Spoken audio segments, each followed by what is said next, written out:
Welcome tonight. We leave behind the comforts of the modern world, the warmth of your blanket, the softness of your bed-and journey to a place where life was anything but soft. A place where cold wind howled across hills, where armor chafed against skin, and where the promise of glory was often buried beneath mud and silence. Tonight, we travel to the fringes of an empire. Not to its shining heart in Rome, but to its misty, rugged-edged, to the bleak and distant frontier. The year is somewhere between the 1st and 2nd centuries of the Common Era. The empire is Rome, and you are a soldier, not the glamorous kind from stories, with polished breastplates and triumphant marches. No. You are a legionary, stationed in a lonely fort, somewhere in the damp wilderness of Britannia. The roads are rough, the weather is cruel, and the enemy may be no more dangerous than the boredom that seeps into your bones. Over the next 2 hours, we'll walk slowly through this world.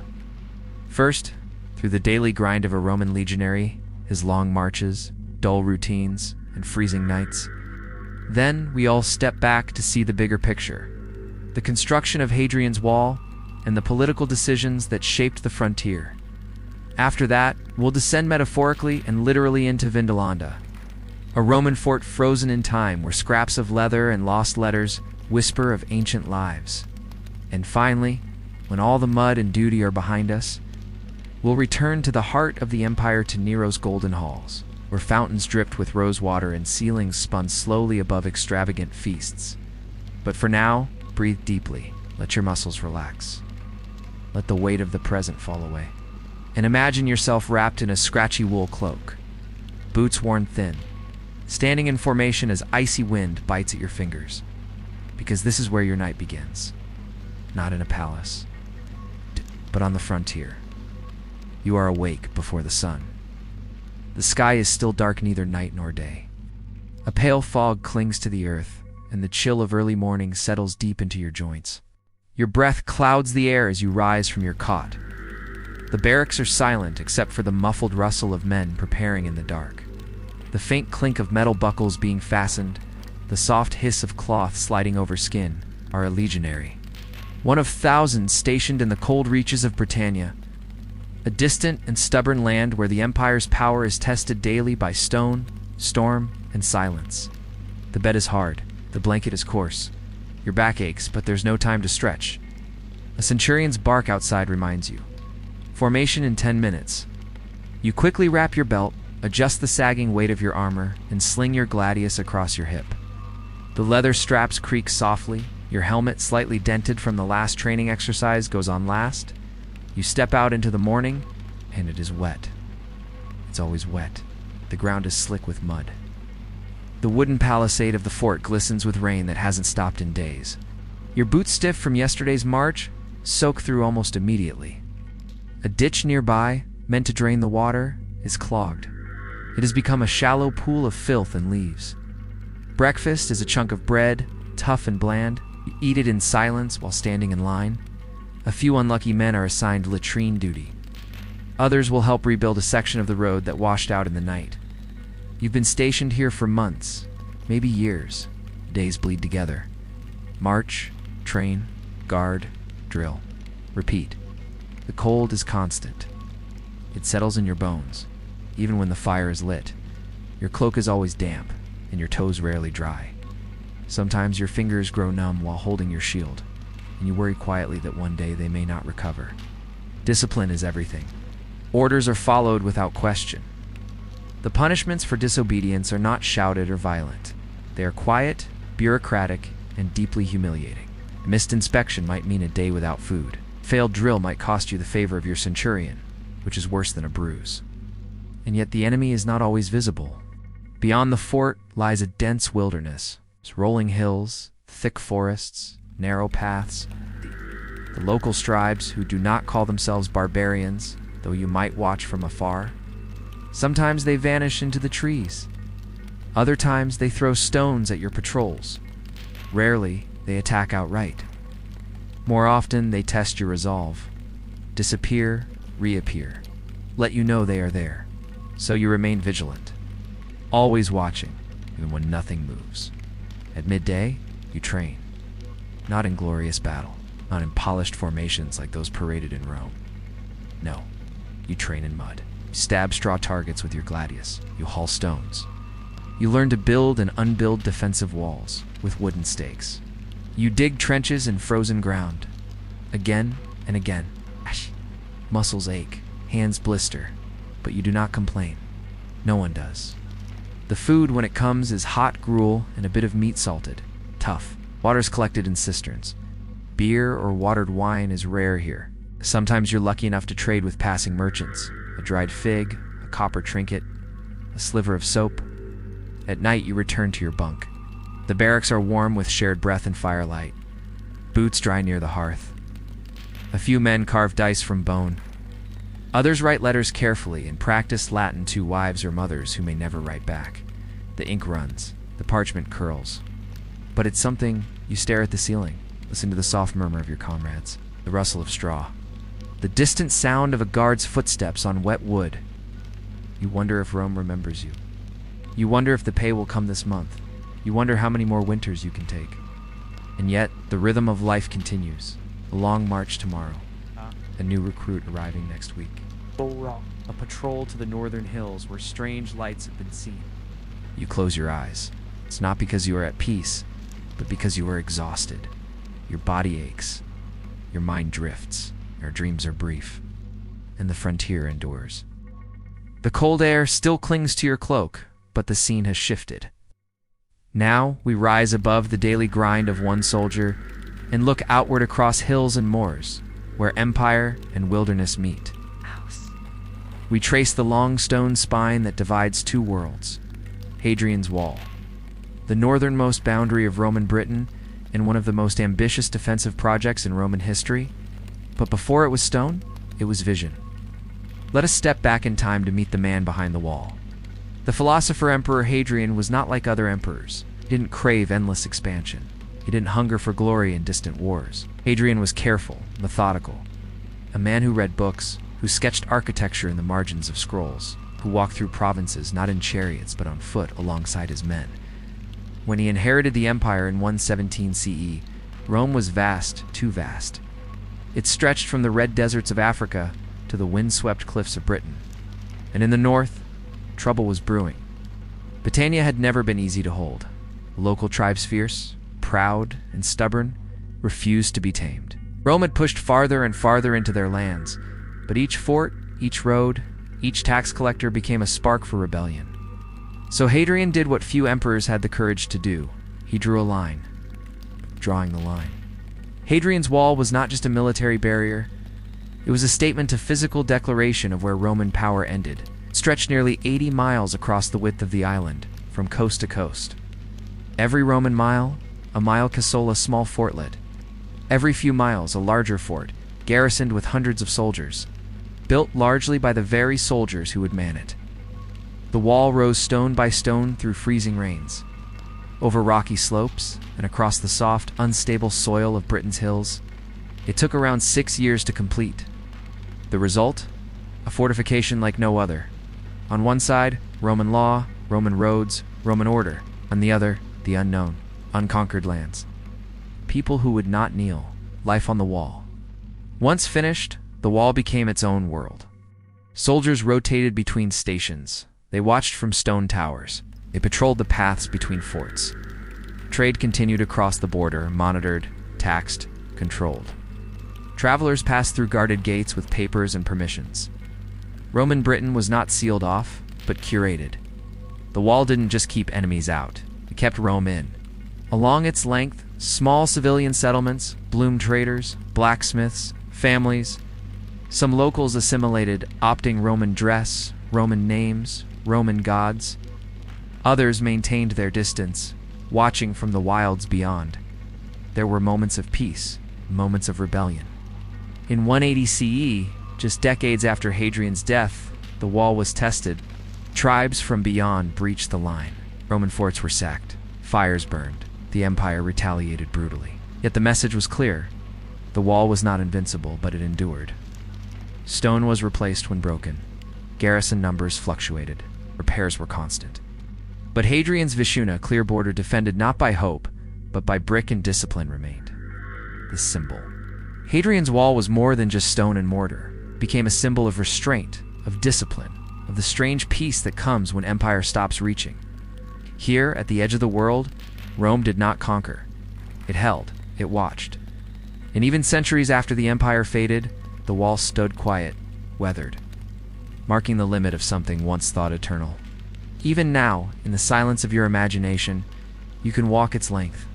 Hear the wind against the stones. Feel the ghosts of soldiers who once stared northward into lands they would never tame. They guarded not just a border, but the illusion of order in a world slipping slowly into chaos.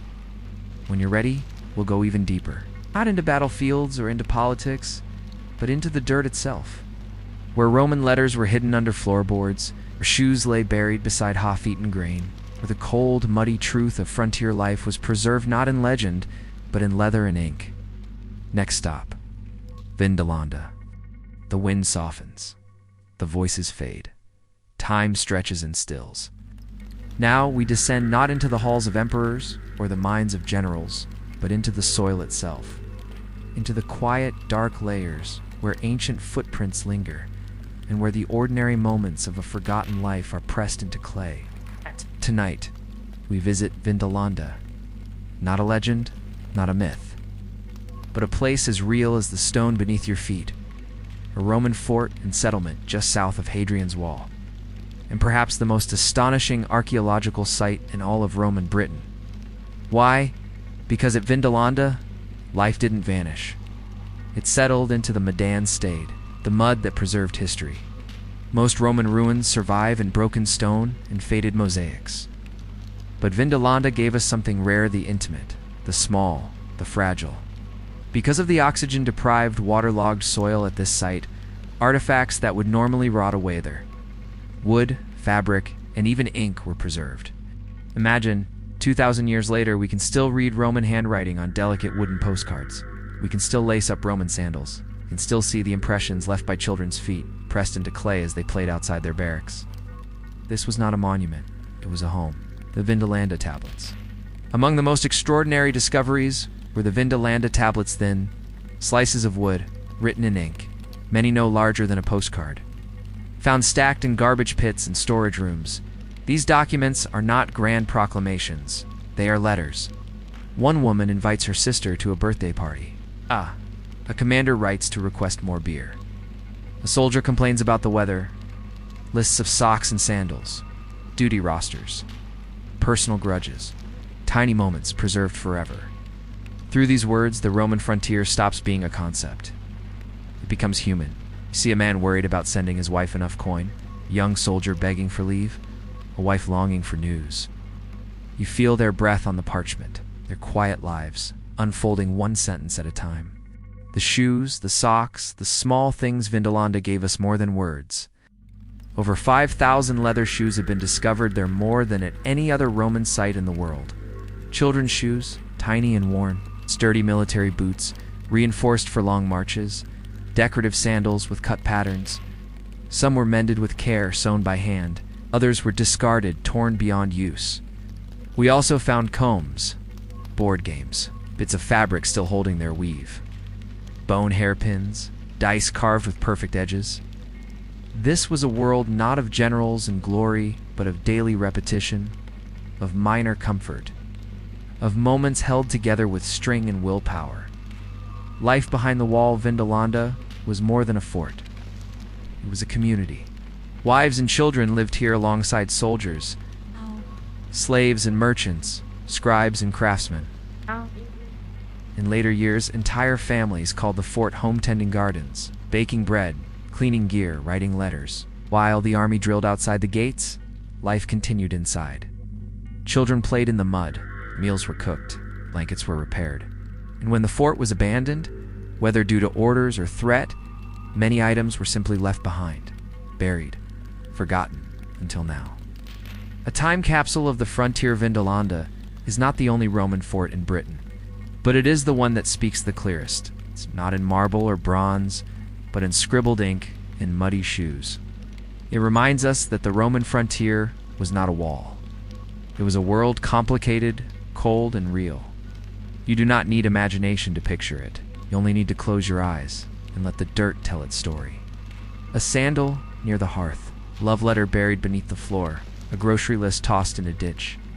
These are not relics of greatness. They are fragments of life. They survived. Now we rise one last time, not to the forts, not to the watchtowers, but back to the heart of the empire, to the golden palace of a man who ruled with extravagance and fear, a place of turning ceilings, sweet-smelling fountains, and velvet shadows. When you're ready, we'll step into Nero's Rome. You feel the chill of the frontier melt away. The mud and wind of Britannia are gone. In their place, perfume, warm light, marble polished to a mirror's sheen. The air is heavy with incense and roasted spices. Fountain burbles, not with water, but with wine. You are no longer at the edge of empire. You are in its very heart. Welcome to Rome. Welcome to Nero's Golden Palace, Emperor of Excess. Nero, Claudius, Caesar Emperor, artist, tyrant, spectacle. Historians have debated for centuries who Nero really was. A cruel despot, a misunderstood visionary, a bored young man with too much power and no one to stop him. But here, in the soft candlelight of the Domus, Aurea, the Golden House, his intentions become clearer. He wanted to recreate Rome in his image, and for a while, he succeeded. The Domus Aurea, after the Great Fire of 64 CE, Nero took the smoldering heart of the city and transformed it not into a civic center, not into a memorial, but into his palace. Sprawling over 200 acres, the Domus Aurea stretched across Rome's hills like a second city. Its walls were covered in gold leaf and precious stones, ceilings glittered with mosaics. Pools reflected artificial skylights. One room rotated, powered by gears and slaves, so that guests always dined beneath the stars, real or painted. Gardens bloomed indoors. Wild animals wandered, man-made forests. The smell of saffron perfumed every breeze. This was not a palace for ruling. It was a stage for performance, night at Nero's table. Imagine now that you are a guest. Recline on silken cushions. Your hands are bathed in rosewater. Before you, silver platters arrive bearing flamingo tongues, sea urchins, truffles, and dormice roasted with honey. Musicians play softly in the background. Dancers move between the tables like drifting smoke. Ceiling sprinkles petals, lotus, poppy, rose. Some fall into your wine.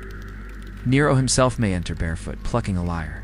He might perform, he might weep, he might demand applause. He is emperor, actor, poet, and god all at once. No one dares interrupt. The illusion of grandeur, but beneath the luxury, cracks grow. Nero's extravagant strains Rome's treasury. His obsession with image alienates the Senate. Murmurs of conspiracy grow louder. Executions rise. Trusted advisors vanish. He blames the Christians for the fire. He stages elaborate public punishments. The crowd begins to turn. And as Rome suffers under taxes and suspicion, the Domus Aurea gleams brighter than ever too bright. The contrast becomes impossible to ignore. The end of the Golden Dream in 68 CE, Nero's power collapses. Fearing assassination, he flees the city he once ruled like a god. Hiding in a villa, cornered and alone, he takes his own life just 30 years old. His final words, if the legend is true, were, "What an artist dies in me." The Domus Aurea is soon buried, quite literally. Future emperors fill it with dirt and stone. Public baths are built atop its halls. Its name is erased from public memory, but not completely. Centuries later, during the Renaissance, artists stumble upon its painted ceilings, still vibrant, still strange, and the word grotesque is born, taken from these underground grottos. Even in ruin, Nero's vision shaped art for generations, returning to stillness, so now the palace fades, the gold dulls, the fountains dry, the petals stop falling. We return from spinning dining rooms and velvet banquets to silence. Your journey ends tonight. You have walked with soldiers in the rain, stood atop a wall watching the edge of the world, unearthed secrets beneath muddy Roman floors, dined with emperors in a palace built on ashes. History doesn't always roar. Sometimes it whispers, sometimes it rests, and now so can you. Close your eyes. Let the empire sleep. Let you sleep. Good night.